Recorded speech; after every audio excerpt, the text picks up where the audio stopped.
Happy New Year. Welcome back to Centenary United Methodist Church YouTube video for our children.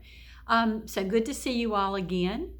Today's story is one that sometimes I think we misinterpret it just a little bit. We're going to learn about the wise men when they came to visit with Jesus. In a lot of our nativity scenes and in a lot of what we've learned in the past, we see that the wise men have shown up when Jesus was born in the stable area where the shepherds came. But that's not what actually happened. The wise men came from way far away, from Persia, from maybe possibly India. We're not really sure exactly where they came from, but they came from way far away and they followed the stars. And unlike today, when our travel, can be done in a day or so, they were traveling by probably a camel or some other sort of animal, and it took them many days to get there. So this was not something that happened very quickly. In the Bible, it talks about how they came to the house to see Jesus and to see the child. So obviously Jesus was older than an infant, and when we look at some other things, other clues in what the Bible told us, we think that he was probably under 2 years of age. So they came to see Jesus at a different time. But the basic part of the story about the worship of Jesus is still the same, and how they came to find Jesus is still the same. So let's watch our video today and think about what the wise men did, and think too about who they were. They were not Jews. They were not ones that had the information, the prophecies that the Jewish people had. But watch what they do. So let's watch about the wise men visiting Jesus.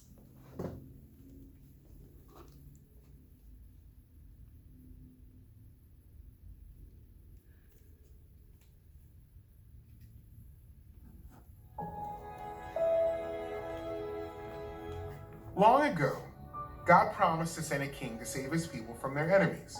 The people waited a long time for their king, but the time had finally come.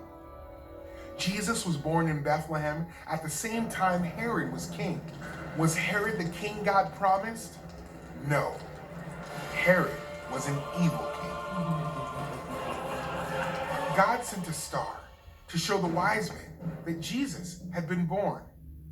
The wise men traveled to find Jesus. They came to King Herod. "Where is the king of the Jews?" they asked. "We saw his star in the east and have come to worship him." King Herod was very angry. A new king? Herod was king. He assembled all the chief priests and scribes. They looked at what the prophets had written to figure out where Jesus had been born. The chief priests and scribes told King Herod what the prophet Micah had written. "And you, Bethlehem, in the land of Judah, are by no means least among the leaders of Judah, because out of you will come a leader who will shepherd my people Israel." Herod spoke to the wise men in secret. "Go and search carefully for the child. When you find him, report back to me so that I too can go and worship him."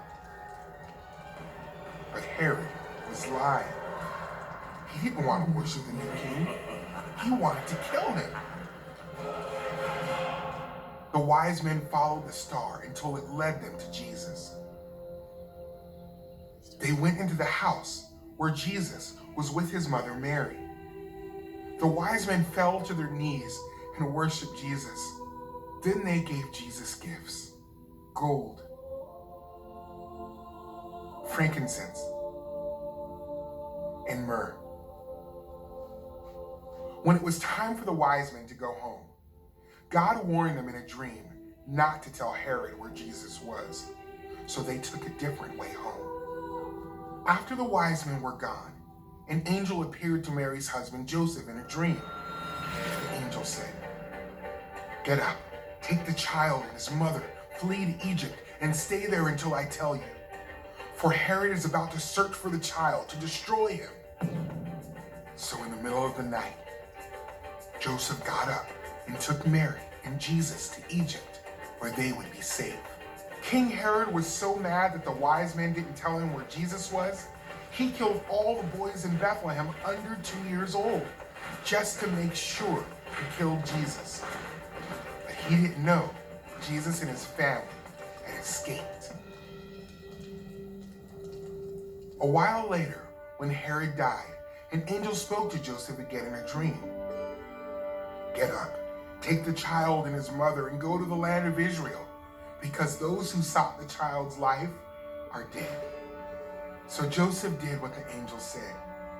He got up and took Mary and Jesus to Israel. The wise men came to worship Jesus as king. Jesus is the king who will rule forever, as God promised to King David in 2 Samuel. Jesus is the true king who is worthy of all our worship.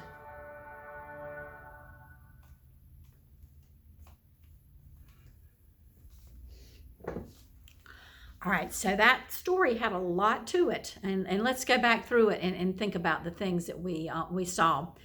First of all, we saw that the wise men came from afar, and they came to seek the king, and they thought that the king would be in a palace, which, God tends to do things in a different way, and the king was not. The king was in a stable, and finally was in a home. But the wise men went to King Herod first. Herod was a very, very, very bad king. He was one that they feared, the people feared, and he enjoyed his power. He enjoyed being king and would go to whatever lengths he had to go to be king.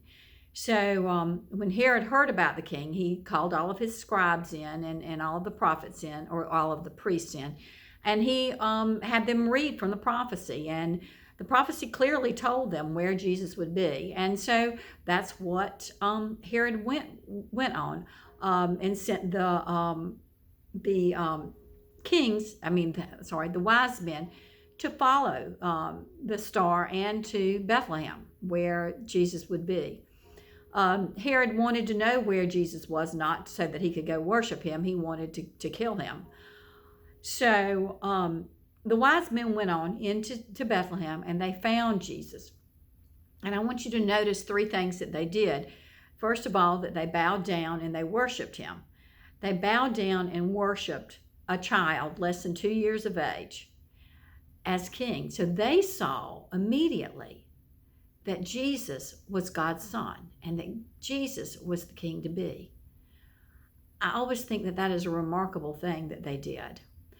Also, they presented him with gifts, with the gold, the frankincense, and the myrrh. Those gifts were very costly gifts, very, very, very costly gifts, very valuable gifts. And with what was to come next, with them leaving and going on without telling Herod where Jesus was, and with the angel coming to Joseph and saying, get up and flee, because Herod was going to come and kill Jesus. Those gifts provided Joseph with the money that he needed to be able to flee and go live in Egypt. Because if you will remember, when Jesus was dedicated at the temple, how poor they were. They had to give the smallest of sacrifices for Jesus because they couldn't afford to give the lamb. They could only afford the doves. So Joseph didn't have a lot of money, but God had provided the 3 wise men's gifts that enabled them to be able to leave and run into Egypt. God's pretty awesome, isn't he? That he provides for them no matter what, in ways that we can't even imagine. So also, then Joseph lived with Jesus in Egypt and with Mary. And then when Herod died and there was a new king on the throne, then Joseph felt safe to go back into go back from Egypt into Israel to live. And where he lived there was the town of Nazareth, which is where Jesus grew up. So in this story, there was lots of danger. There were lots of opportunities for Jesus not to make it to adulthood. but God provided for him every step of the way, just as God provides for us every step of the way. Doesn't mean that our lives are going to be simple, and it doesn't mean that our lives are going to be without trouble or things happening that we can't anticipate, but God will provide for us. And I think that's just a great, wonderful, comforting lesson for us to have. Hope to see you all soon. Y'all have a happy new year, and hope 2021 brings some of you back into church so we'll be able to see you. Blessings to you all.